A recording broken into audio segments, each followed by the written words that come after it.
Hello, it's me, Luigi, and welcome to LEGO Luigi Explores the Human Body. Today, we're gonna look at the digestive system. Luigi! What is it, Mario? Mario, slow down. I can't understand a word you're saying. Oh, sorry. So remember what you said about Foxy not being able to make his special cookies? Well, let me guess. It's happened? It happened, Luigi, it happened! Foxy can't make his special cookies. Oh, what are we gonna do? Mario, calm down. I knew this was gonna happen eventually, so I've made preparations. Oh, is that why you got the Halloween stuff out early? Well, good thinking. I just hope they can help Foxy. The digestive system turns food into useful stuff for your body to use.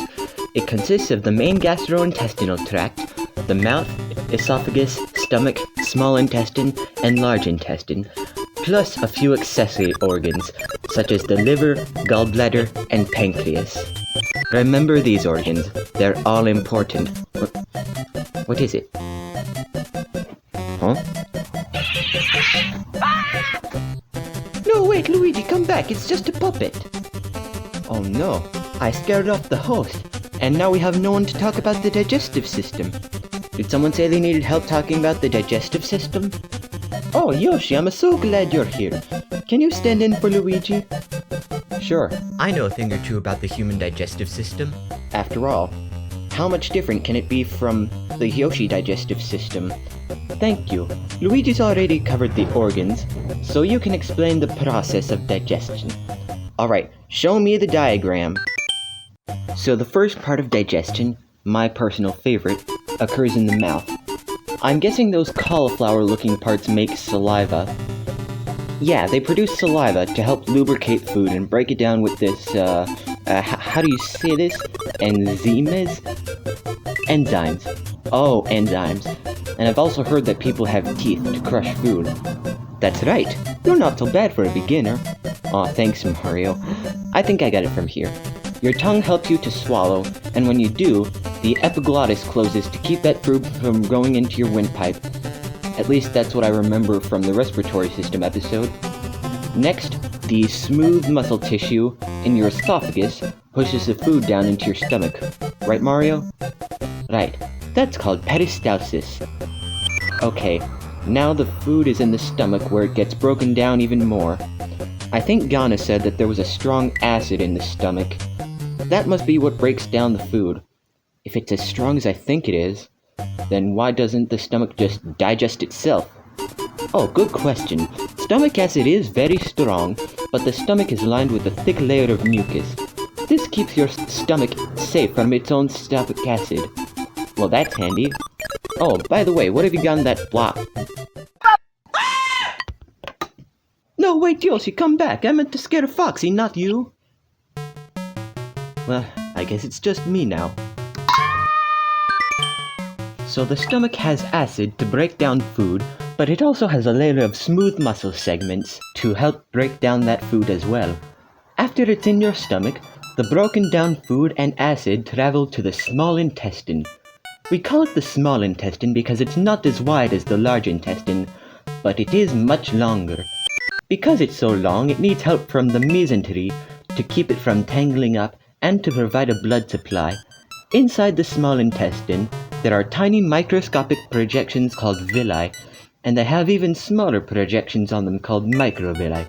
The villi absorb nutrients, proteins, fats, and carbohydrates, just to name a few, and then take them to the bloodstream where they can be transported to all of the cells and organs in your body to use. But before they can do that, the nutrients need to be broken down further by enzymes secreted by the liver, gallbladder, and pancreas. The liver also stores extra nutrients for when they're needed. And that's what digestion is all about, taking big things and making them small enough for the body to work with. But it's not over yet. The leftovers still have to make their way through the large intestine, where extra water gets absorbed. There are lots of good bacteria in the large intestine that chemically break down some of what's left over before it reaches its final destination, which Foxy is having a little trouble with. I'll try scaring him one more time, and if it doesn't work, then it's on to plan B. Here's a comedy lesson for you. Why did the banana fall out of the tree? Because it was... Hey! Come here and give me your liver! One pair of pants later. Oh, Mario, now look what you've done. Oh, I'm sorry for scaring you.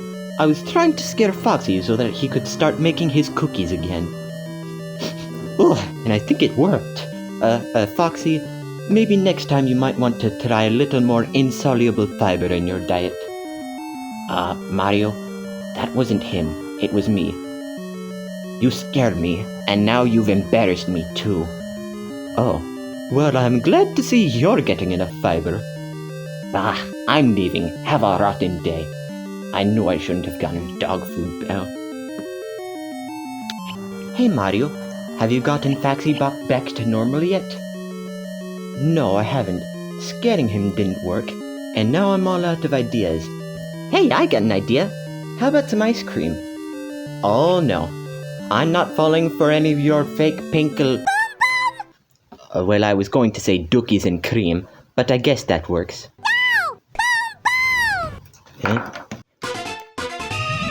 Mamma mia! Woo!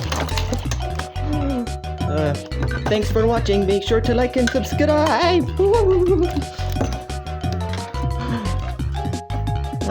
See you next time. Mamma mia! Whoa! Mamma mia! Whoa.